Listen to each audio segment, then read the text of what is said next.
Buen día, bienvenido, gracias por la visita aquí. Gracias por la invitación. Tema obviamente dengue. Primero, ¿hay alguna proyección de hasta cuándo vamos a estar así? ¿O ya llegó para quedarse todo el año esto? A ver, son dos cosas distintas. Si la pregunta es qué va a pasar en lo que resta del año, no hay mucha proyección porque lo que estamos asistiendo es a un fenómeno, como decían recién cuando yo llegué, de cambio climático, de tormentas, lo que hace que el mosquito transmisor del dengue, que es el Aedes aegypti en su mayor parte, no encuentre un límite a su área de influencia. Nosotros cuando empezamos a ver dengue allá por el 2003, el dengue era algo del norte y en la ciudad de Buenos Aires uno tenía algunos viajeros que venían con dengue. Claro. Ahora el dengue es autóctono, está en la ciudad, el mosquito está en la ciudad y genera, hoy hay un 90% en la ciudad de casos autóctonos contra un 10% de importados, o sea, cambió totalmente. Entonces, sí, como el mosquito se va adaptando a la temperatura, a las condiciones climáticas, es difícil predecir hasta cuándo va a estar. Todavía no, yo no me animaría a decir eso. Ahora, la otra cuestión es qué va a pasar de acá a los próximos años. Ahí sí tenemos más datos. El dengue era tradicionalmente una enfermedad que estaba en el norte, que tenía picos bianuales, o sea, el dengue hacía picos cada 2 años. Y la característica era que desaparecía la circulación en época invernal. Por eso nunca hablamos de endemia en Argentina, dengue. Hablábamos de brotes epidémicos. Endemia es cuando una enfermedad está todo el año en una zona geográfica determinada. Actualmente los cambios que hizo el dengue fue, además de ampliar su zona de influencia, de tener muchos casos autóctonos, de tener más casos, cada año tenemos más casos que el año anterior. El otro problema es que ahora tenemos dengue todo el año en algunas regiones del país. Y eso cambia totalmente la perspectiva. Ya no hablamos de epidemia, sino de endemia. O sea, tenemos dengue para los próximos años en forma importante.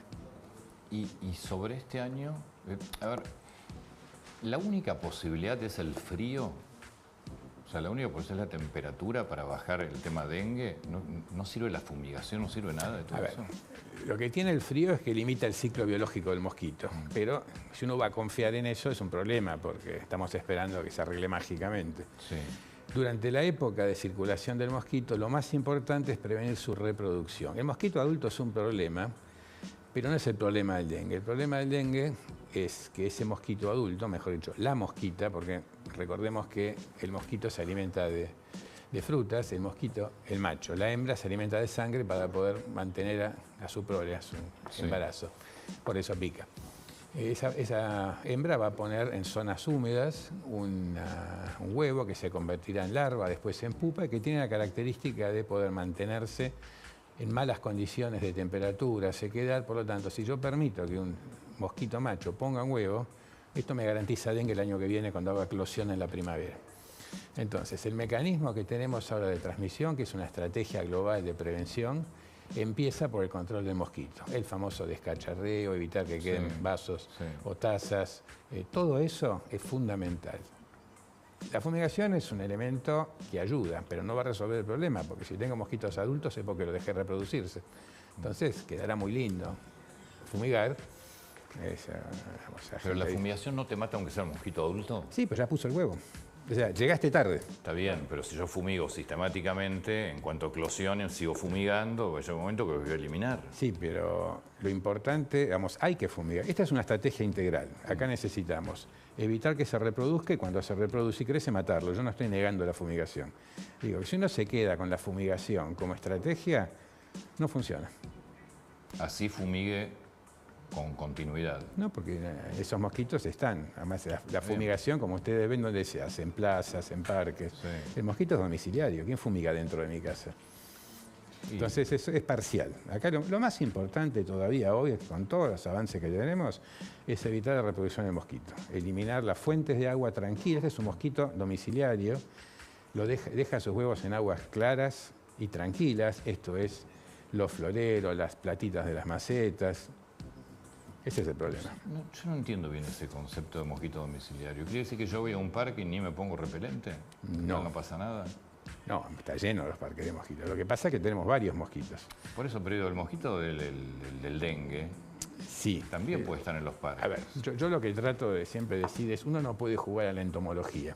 O sea, no me puedo sentar a mirar al mosquito y decir, este es una Aedes aegypti, este es un Albophaciatus, este es un Pipes Son Culens. mosquitos. Son mosquitos. Sí. Los mosquitos transmiten muchas enfermedades. Ahora estamos centrados en dengue, pero en la Argentina tenemos chikungunya, zika, ahora llega encefalitis equina del oeste, y todo eso lo hacen los mosquitos. Entonces, ponerse a definir de qué... Yo escucho a veces decir, no, si me pica de rodilla para abajo no es problema, si vivo en el quinto piso no es problema. El mosquito es el mosquito.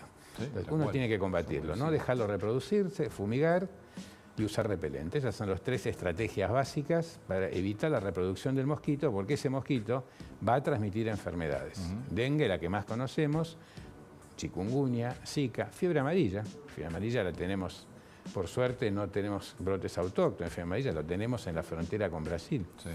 En el calendario nacional de vacunación, los niños nacidos en la frontera con Brasil, Misiones, Formosa, reciben una vacuna de fiebre amarilla al año de vida, porque están en una zona de riesgo. Sí. Ahora, la persona que contrae dengue, ¿no? Nosotros ya entendimos cuáles son los síntomas, cómo podemos hacer para bajar la cantidad, porque que no se incuben los huevos, pero ¿qué es lo que pasa después? Y además, ¿qué es lo que pasa con el rango etario? Porque vos estás mirando ahí la cantidad de muertes y vos ves que son personas jóvenes. Sí. Entonces, ¿qué secuelas puede dejar en el cuerpo y qué rango etario está más expuesto a una situación peor, ¿no? Ahí hay que revisar los datos epidemiológicos. No es lo mismo Brasil que Argentina, por ejemplo. En Argentina no tenemos un rango etario porque se reparte, por ejemplo, los casos de fallecidos, que es lo que uno mira mucho, que son 129 hasta ahora, se dan en todas las edades, niños, adolescentes y adultos. Brasil lo tiene más concentrado en la franja de niños. Son variables epidemiológicas que tienen que ver con cómo circula el dengue, en qué situación, en qué zona están. No todos los países son iguales. Las curvas, por ejemplo, nosotros tenemos hasta ahora, esto lo repiten por todos lados, 185.000 casos de dengue con 129 muertos. Una tasa de mortalidad de 0,07. Yo no estoy despreciando ninguna mortalidad. Pongo en contexto un número. En Brasil tuvieron hasta ahora 1 millón de casos con 1.000 muertos. Es un problema proporcional. Pero además el tema es en qué grupos. Por eso las estrategias van cambiando. Hoy en la Argentina yo no podía decir que hay un grupo que más se afecta. El otro tema con dengue es, ¿el dengue deja secuela? No. El dengue cura sin secuela o en los casos que hace dengue grave, el viejo dengue hemorrágico, puede producir un fallecimiento. Pero no es una enfermedad que deje secuelas. Pero No es como el COVID. Porque hay gente que tuvo dengue, salió del dengue y sin embargo se sigue sintiendo mal con el correr del tiempo. Y Qué porque cosa que no se sentía como antes. Porque la recuperación no es rápida. El dengue tiene un ciclo muy bien definido, que es primero, el dengue tiene una incubación de 15 días. O sea, si me pica el mosquito, tengo hasta 15 días para desarrollar el dengue. El desarrollo del dengue, lo primero que voy a notar es fiebre, dolor de cabeza, dolor muscular. Mucho dolor. Sí. Esto se lo conoce popularmente como fiebre quebrantahuesos. Y los que han tenido dengue van a entender esto perfectamente. Si alguno acá tuvo dengue, me va a entender muy bien. Cuando termina esa etapa de virus en sangre, que se llama viremia, la fiebre se va. Y ahí empieza el periodo de recuperación, con un agravante. Esos días post-fiebre son los que más miramos al paciente, porque es donde pueden pasar las complicaciones. Ahí tenemos que estar atentos a que no tenga dolor abdominal, que no tenga vómitos, confusión, etc. Y después la etapa de recuperación, que es volver a ser como antes del dengue, y va a depender del paciente. Más joven lo hará más rápido, más viejo lo hará más lento, pero en algún momento se va a recuperar. A diferencia de otras, se habla mucho de los síndromes de post-COVID. Bueno, el dengue no tiene post-dengue, por lo menos de lo que sabemos hasta ahora. O sea, si tengo dengue, será un problema. Tengo que zafar de las complicaciones graves que pueden darse después de la primera semana, pero si zafé de ahí, vamos a andar bien. Doctor, se habla del umbral de los 17 grados, con temperaturas por debajo de los 17 grados. ¿El mosquito se muere o disminuye la tasa de reproducción o qué pasa que empiezan a desaparecer? El mosquito necesita, se dice que si hay 5 días de menos de 15 grados, el mosquito desaparece. Ese era el viejo mosquito. Estos mosquitos funcionan distintos. Hoy tenemos mosquitos en La Pampa, mosquitos en Neuquén. O sea, el mosquito se está adaptando rápidamente. Por eso digo que es muy difícil decir, con 5 días resolví el problema. Ojalá, pero nosotros estamos viendo dengue desde el 2003 y lo que vemos es cómo cambia todos los años. Cambia el número, cambia en zona geográfica, cambia el mantenimiento de la endemia durante todo el año. O sea, hay Salta, Misiones, mantienen dengue todo el año. Es un problema eso. Vacuna. Vacuna. La vacuna que hay hoy es una vacuna de virus atenuado. Sí. Son 2 dosis. Creo Exacto. que, no sé si Brasil, a partir de junio, julio, decía que ya ponía en práctica otra vacuna. Brasil, la vacuna que van para terminar. Sí. Si No. explico las vacunas. ¿Qué hacemos con las vacunas? Bueno, es así. La primera vacuna que surgió, hago un poco de historia para que se Sí. entienda lo difícil que es implementar una vacuna. La primera vacuna que tuvimos es una vacuna de nombre comercial Dengvaxia, el laboratorio Sanofi, vino haciendo el boom, pero tenía un problema. Acá hay un problema con el dengue, que antes que me pregunten qué pasa si me pica de vuelta el mosquito, Sí. me adelanto. Igual ya escuchamos tanto de eso. Bueno, vamos. La segunda picadura que yo me muero es un mito con base científica, definámosla así. Bien. Hay 4 serotipos de dengue, 1, 2, 3, 4, en un alarde de imaginación, Sí. lo llamaron así. La inmunidad que deja el dengue 1, por ejemplo, no es... Si ustedes se vacunan contra sarampión, no van a tener sarampión, olvídense. Si ustedes se vacunan contra dengue, lo que van a conseguir es tener un dengue menos grave, y menos internación, menos mortalidad, pero no tener dengue. Entonces, esa inmunidad que dejó la primera dosis de vacuna, que dejó, perdón, el primer contagio. la primera infección, si aparece un serotipo distinto, podría generar, por una cuestión inmunitaria que sería muy aburrido explicarla acá, que hasta les juro que ni siquiera la entiendo del todo, genera lo que se llama enfermedad aumentada por vacuna. Bien. Lo que pasó con Dengvaxia es que las personas que no habían tenido infección previa, cuando las vacunaban, les funcionaba de primera infección y cuando venía la segunda tenía mayor complicación. Correcto. Eso hizo que Dengvaxia tuviera la recomendación de determinar en las personas que se iban a vacunar si había tenido dengue previo. Esto es complicadísimo, caro. Sí. No, y hasta algunos no lo saben porque son asintomáticos. Sí. Incluso si uno quiere hacer un estudio serológico, el estudio que tenemos da reacción cruzada con muchos virus. Entonces, ni siquiera te puedo garantizar O sea, que sea que dengue. esa vacuna... Esa vacuna, así como vino, con mucho no se lo fue. Esta que tenemos ahora, que es la vacuna Qdenga, del laboratorio Takeda, tiene una ventaja. En los estudios de desarrollo este fenómeno no se observó. O sea, se podían vacunar con o sin dengue previo y la respuesta es igual. Mejor si tenían dengue previo. De ahí pero no les iba peor. O sea, lo más cuando uno desarrolla una vacuna en un estudio fase 3, los estudios fase 3 son algo del cual nosotros le explicábamos a los medios que se trataba y a partir de COVID lo leen los taxistas, los periodistas, muy divertido. Los estudios fase 3 miran la eficacia, o sea, cuánta gente vacunada no tiene enfermedad o tiene una enfermedad más leve comparada con los no vacunados, y mide la seguridad, o sea, que nadie se muera con esa vacuna. Correcto. Una vez que se aprueba esa, la vacuna sale al mercado y se empieza a usar, no en 5.000, 7.000, 10.000 personas, que es lo que es un estudio fase 3, sino en millones de personas. Y uno ve cosas que no había visto antes, porque la frecuencia de un evento no es la misma. Entonces, es lo que nos pasó con COVID. COVID eran vacunas muy seguras en el desarrollo y después empezaron a aparecer cosas de baja frecuencia en seguridad que la fuimos viendo. Entonces, volvamos a la vacuna Qdenga. La vacuna Qdenga está aprobada por la ANMAT, el ente regulador argentino, en base a los estudios que le mostró Takeda, ANMAT, para mayores de 4 años, sin límite de edad. Es sin límite de edad, porque se hacía mucho hincapié que era entre 4 y 16. Bueno, el tema es así. Los estudios se hicieron entre 4 y 16 años. Bien, ahí se probó la eficacia. Estos estudios se hicieron en países con dengue, porque si vos querés saber si una vacuna funciona, la tenés que probar donde está la enfermedad, no en Alaska, porque no te va a dar nada. No se rían porque se ha hecho esto. Sí, todo el cono sur está Entonces, hecho. después hicieron otro estudio en Estados Unidos, donde no hay dengue, donde lo que querían ver es cómo le iba la población hasta los 60 años. Ahí buscaban 2 cosas: cantidad de anticuerpos generados por la vacuna y seguridad. La cantidad de anticuerpos generados por la vacuna, si era igual a la que tenían los chicos, asumían que eso era protector. Esto es discutible. Sí. Eso se llama correlato de protección y nos encantaría demostrarlo. Pero pongamos que es así. El problema es que ese estudio llegó hasta los 60 años. O sea, por arriba de los 60 años no tenemos datos ni de eficacia ni de eso te iba a seguridad. preguntar. Yo que estoy saliendo de la adolescencia ahora. Ajá. Tengo 61. ¿Qué hago con la vacuna? Te sentás con tu médico, perdón, cambié la cámara, te sentás con tu médico y discuten los riesgos y beneficios, porque esta es una vacuna que hay que negociarla. Tiene algunos problemas. La vacuna es un virus atenuado, por lo tanto no se puede usar en embarazadas ni inmunodeprimidos, y hay que definir esto. Y hay que mirar bien los eventos adversos, el riesgo de dengue de las personas del lugar donde viva. Son vacunas que deben darse con asesoramiento médico. No es sarampión, antitetánica, esas se dan sin Es orden. importante lo que comentás, porque claro. todos están pidiendo una Sí. estrategia a nivel nacional, provincial, etcétera. Se hablaba del boletín, Claro. del calendario. Bueno. Esto tiene que tener asesoramiento. Claro, a ver, para que una vacuna vaya a calendario tiene que pasar un proceso que es el de los Comités Nacionales de Inmunización. Las siglas en inglés son NITAC. Estos son reuniones de expertos independientes de los ministerios, esta es una iniciativa de la OMS, que lo que define es si una vacuna está en condiciones de calendario. ¿Qué tiene que mirar ese comité?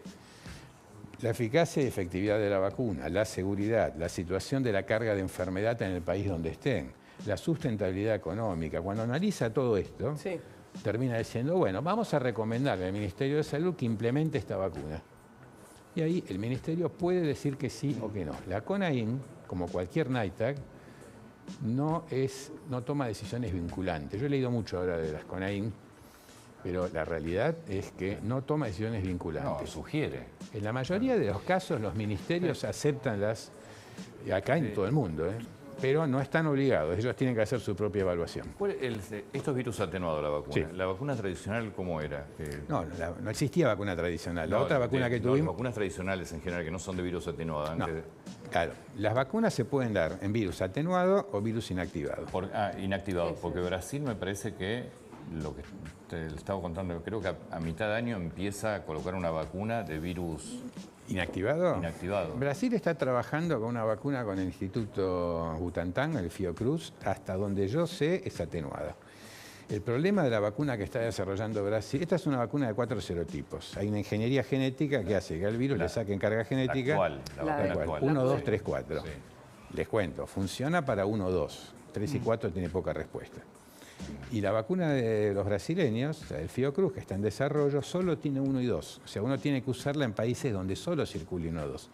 De ahí la importancia de mantener la vigilancia de circulación. Claro. Pero, ¿y en Brasil circula 1 y 2 nada más? No, en Brasil circula 4. todo, 1, 2, 3 y 4. Por eso, cuando hablamos con los brasileños y nos cuentan esta vacuna, decimos, está bien. ¿Y qué van a hacer con esto ustedes? Y estamos viendo en zonas que circule más unido. Digamos, colocar una vacuna no es comprarla y empezar a darla. Tiene una logística muy De los compleja. 4 serotipos, ¿cuáles son el más común? En Argentina, depende de las regiones. En Argentina lo que está circulando básicamente es 2 y 1 y muy poquito 3. De 4 hace rato que no tenemos noticias. 3 viene un poquito por el norte, pero es poco. ¿Y en lo que se llama hemorrágico puede ser 1, 2, 3 y 4? Cualquiera puede dar una forma hemorrágica, no es que hay uno más leve que otro. Hay mayor frecuencia con el 2, con el 4, pero básicamente uno no puede predecir que no va a haber hemorragia porque le tocó el 1. Y además, la estoy haciendo muy larga, ¿no? No, para nada. Cuando ustedes hacen un estudio de dengue en un paciente, hacen 2 cosas, 3 si quieren. O buscan una proteína del virus, o buscan una reacción de cadena polimerasa, todo eso en los primeros 7 días. Y si pasaron 7 días, lo que van a ver es los anticuerpos. Ahora, ninguna de estas cosas es específica del dengue. Los métodos comerciales que tenemos nos dicen dengue, bien, pero no sabemos qué dengue es. Para hacer eso hay que mandarlo al laboratorio de referencia que está en Pergamino, el laboratorio Maistegui, que lo que hace el laboratorio Maistegui es analiza muestras de lugares determinados, eso se llama vigilancia, para conocer qué tipo de circulación hay. Pero si alguno de ustedes tiene dengue, va a un sanatorio, Sí. le van a decir, ¿es dengue o no es dengue? Pero no le van a decir qué serotipo es. Tenemos algunas por limitaciones. Ya te dejamos en paz. No, por favor. Digo, por lo visto, acá no tenemos mucha más alternativa. Digo, o se avanza con la vacuna o vamos a estar viviendo con repelente, que por otro lado no hay. Bueno, este es otro tema, que es cómo enfrenta el país una epidemia de esta magnitud. En general, lo que uno tiene que hacer es tener un Estado fuerte en salud pública. La pregunta es, ¿tenemos un Estado fuerte en salud pública? Yo hoy a la mañana pedí que por lo menos diera una señal de vida al ministro, porque no sé dónde está. Bueno, hace poco teníamos una pauta publicitaria, discutible o no, pero uno veía carteles contra dengue por todos lados. Hay Hoy no se ve campañas nada. que tenés que hacer o hacer. Hoy no se ve nada. La vacuna, yo quiero aclarar una cosa, la vacuna es una parte de la estrategia, pero a diferencia de la vacuna de sarampión y polio, donde es toda la estrategia, en esta parte, porque sarampión y polio lo que logran cuando alguien se vacuna es que no tenga más virus. Claro. Esta lo que logra es que tenga menos cuadros graves, o sea, no tiene lo que se conoce efecto de bloqueo. Entonces, si usamos vacuna solo, no conseguimos nada. Tal cual. Es descacharreo, control del vector y vacuna.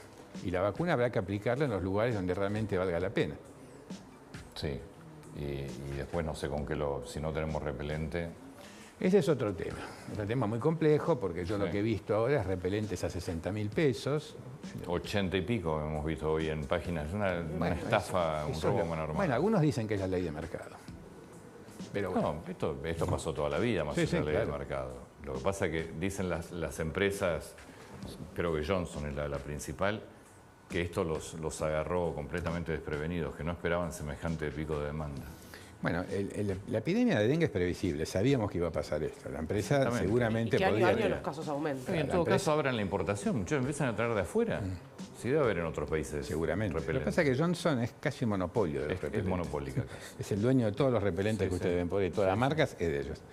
Y aclaro que prácticamente- los repelentes caseros que veo por ahí Bueno, no yo funcionan. empecé a escuchar shampoo se ponen, sobre todo los chicos, tipo crema. La gente hace lo que puede. Pero están quemando el maple en vez de... porque Ah, eso Eso lo vi, vamos a hacer sí. nosotros también, en Sí, cualquier en cualquier momento. momento. Daniel, muchas gracias.